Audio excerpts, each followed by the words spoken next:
What's up, you guys? I'm Rachel DeMita, and welcome to the Courtside Club. Today, we have a good old update video for you guys, and there's so much to go over, so let's jump right in. And let's start with the biggest news coming from the Indiana Fever, and that is the report that Caitlin Clark has suffered a mild bone bruise to her left ankle, and she suffered this injury on August 7th. Now, this was news to a lot of fans because this was just reported a couple days ago. Fans have been highly anticipating Caitlin Clark's return to the court. Will she come back this season? When will she come back this season? And a lot of fans have been so confused by the reporting, like what is actually going on with Caitlin Clark? And then on top of all of that, now they find out that she has suffered another injury while she is in her ramping up process to try to get back on the court. Now, the strangest thing about all of this was the reporting of this particular injury. So I'm going to read to you guys a couple quotes from Chloe Peterson. She said, "Sources confirmed to me that Caitlin Clark suffered a very mild bone bruise in her left ankle on August 7th. Scott Agnes was the first to report this. Source also stresses that this tweaked ankle does not affect her return timeline. Sans ankle injury, she would still be out rehabbing her groin." When I was reading that this ankle injury does not affect her timeline to return,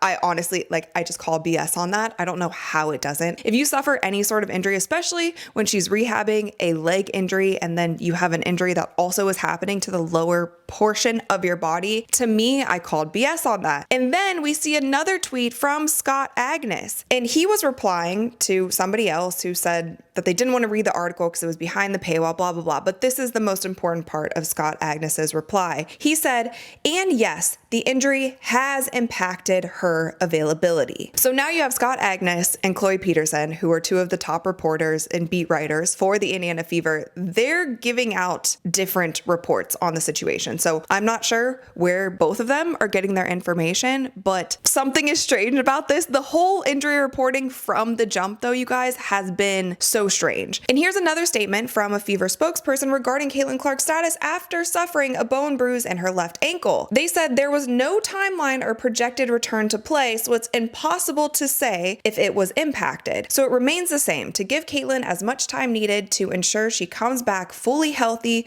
which every day she is working hard to do. So here's my take on this, you guys. And I actually talked to Dre about this because Dre is somebody, he's had a lot of injuries throughout his career. He understands his body so well. And I asked him, I said, "How do you get a bone bruise?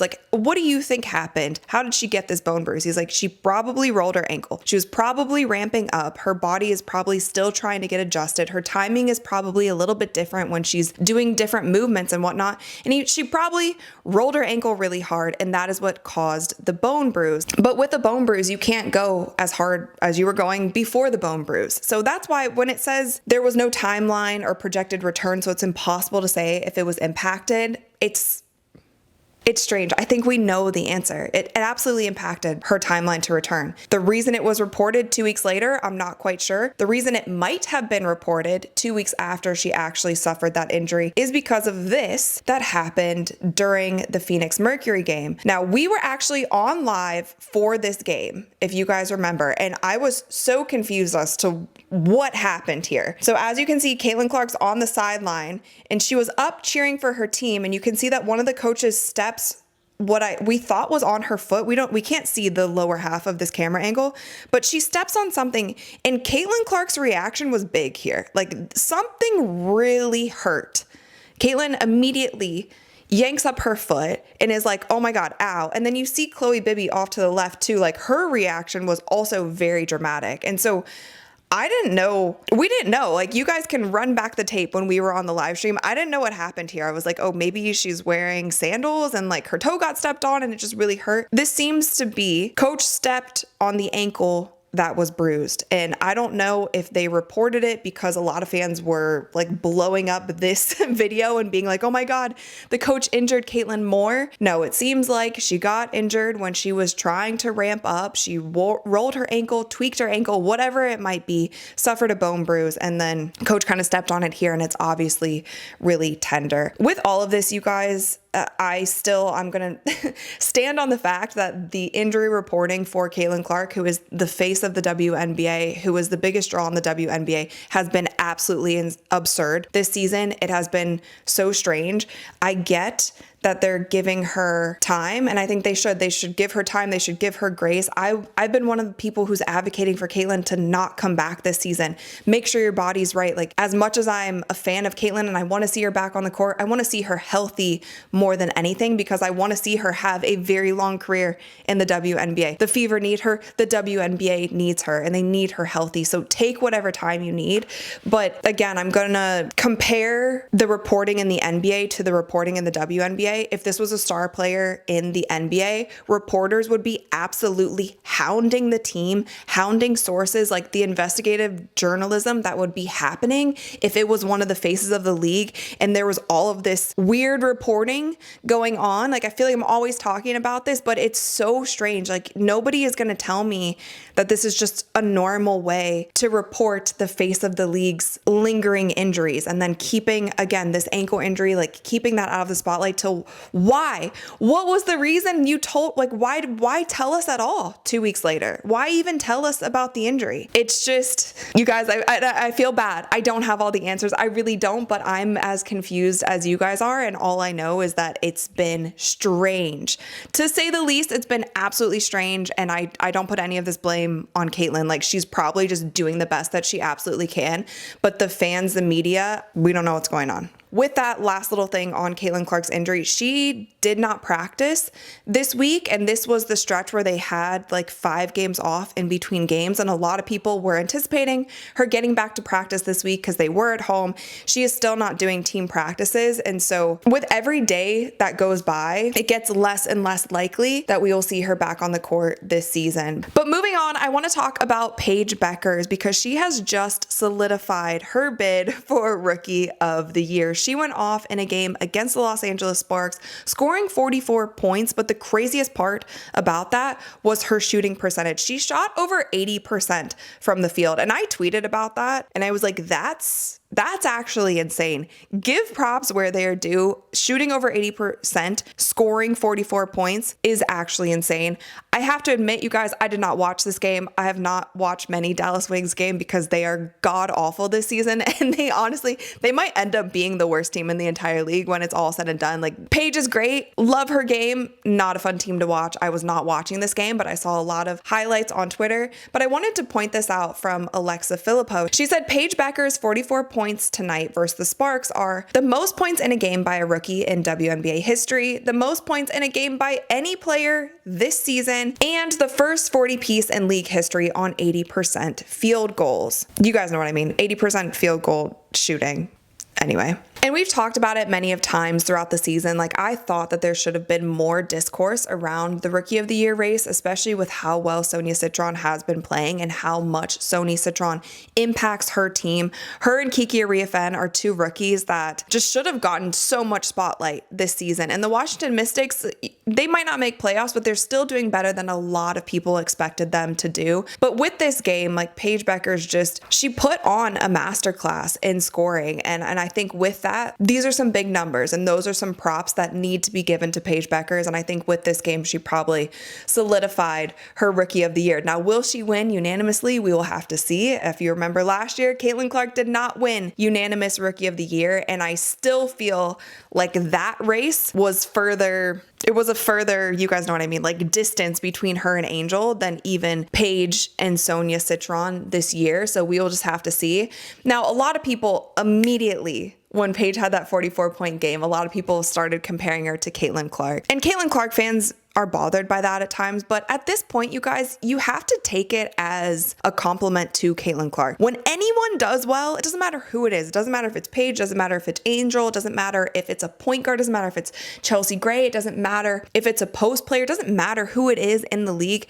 They immediately get compared to Caitlin. It's not the other way around. So with that, you just have to, that just is a testament to how great Caitlin actually is. And I saw this stat going around, and it said the first career 28 games, and it has Caitlin and it has Paige. Caitlin with 497 points and 232 assists, and Paige with 526 points and 150 assists. So obviously in their first 28 games, Paige outscored Caitlin in her rookie season. And I think those are numbers, you can look at those, you can give props to Paige, you can give props to how clean and how polished her offensive game is. And then at the same time, you can look at Caitlin's side and you can say 232 assists, and the defense that they were playing on Caitlin last season is like defense that no other player, I'm sorry you guys, no other player in this league has experienced the defense that they play on Caitlin. And so with both of these, if this rivalry continues, this is actually a very good thing for the WNBA. Now, after that game, Kelsey Plum did a little post-game interview that went viral, and this is something that I actually tweeted about. And here's what she had to say. I'm going to bleep this because I know that there are some young people who do watch this channel. I know this is a playoff push, 9-game season for you guys. How do you turn the page and get ready for the next one? Yeah, we got to play some defense. Thank you, KP. Thank you, Kelsey. Thanks to Nikki K as well. The craziest thing about this is right after she said that, the cameraman turned and panned to a family and a bunch of kids. That was the wildest part about that clip. And I tweeted that. It has over 1.3 million views on my Twitter. And the reactions to Kelsey Plum saying that post game were so across the board. Like, some people were saying, this is why I love Kelsey. Like, I love her so much for this. And other people were saying she's the most unlikable player in the WNBA. Somebody said the Irish princess has spoken. That's the temper. Someone else said very unprofessional. Someone said finally a clip from Kelsey Plum I can get behind. Someone said gotta respect the honesty. Lock in and lock up. Someone else said LOL. Should have refrained from the F word with kids in the audience. This is how you can tell almost none of these players have had media training. But you guys let me know in the comments what you think about that. Do you think it's wildly unprofessional? I mean, she's obviously gonna get fined for this. And moving on, I want to talk about the WNBA standings because playoffs are just around the corner. A lot of teams have like 8 or 9 games left in their season. Playoffs are just around the corner and the standings continue to change. It's actually been wild. The Minnesota Lynx is the only team that is locked in that #1 spot. Everything under that is anyone's game at this point. And the New York Liberty, who were in that second place spot and are some people's favorites for a title this season, they have dropped all the way down to 4. So right now the standings are the Lynx at 1, Atlanta Dream 2, Las Vegas Aces at 3, which I was not expecting, the Liberty at 4, Phoenix 5, Indiana Fever 6, the Golden State Valkyries 7, Seattle Storm 8, and the Los Angeles Sparks and the Washington Mystics are on that playoff bubble. Now the Chicago Sky, Dallas Wings, and the Connecticut Sun, they have all been eliminated from playoff contention. There is no chance that they will make it, but there is still a chance for any of these teams that I mentioned before them to make the playoffs. And I do want to talk about the Las Vegas Aces because I've been someone who has said like the Aces aren't good this year. It's been the Asia Wilson's show, but the Aces are not good. Now Asia Wilson has stepped up a notch and she is leading her team, and she is also coming up in that MVP race. We talked about it last season. I hated the fact that the WNBA crowned Asia Wilson MVP before the season even started. There was no discussion about it. You couldn't talk about it. It was like, it's Asia's year for MVP and that's it. Now, coming into this season, it felt like Napheesa Collier was crowned WNBA MVP, but she also started out the season so strong and she was that clear front runner for MVP. But if you look at Asia Wilson's last few games, she had 19 and 13, 32 and 12, 34 and 8, 30 and 16, 17 and 16, 32 and 20. That game was insane. 32 points and 20 rebounds is absolutely insane. But what I'm saying here is Asia Wilson has taken it up a notch and her team is slowly climbing the standings from a team that was mediocre at best at the beginning of the season to Asia Wilson absolutely dominating and putting her team on her back and carrying them to where they are. There's a discussion that needs to be had. There's a discussion right now for MVP that needs to be had between Napheesa Collier, Alyssa Thomas, and Asia Wilson. And Asia Wilson at this point is my second favorite for league MVP. Lastly, you guys, I want to talk about this quote from Satou Sabally on the WNBA's scheduling. So this was after a game recently. She said, "It's terrible. It's like they don't care about player safety. It's like they don't care about scheduling. We play tomorrow. We're professional. We'll do it." Phoenix plays at home tomorrow after playing in Las Vegas tonight. And we've heard multiple times the players complaining about the WNBA schedule complaining about back-to-backs. I'm not sure how I feel about this. Like, I get it to a certain extent. The WNBA did add more games this season, and they're still keeping the schedule really compressed with the amount of time that's allotted for the WNBA season. However, I don't love when players continue to just complain about things.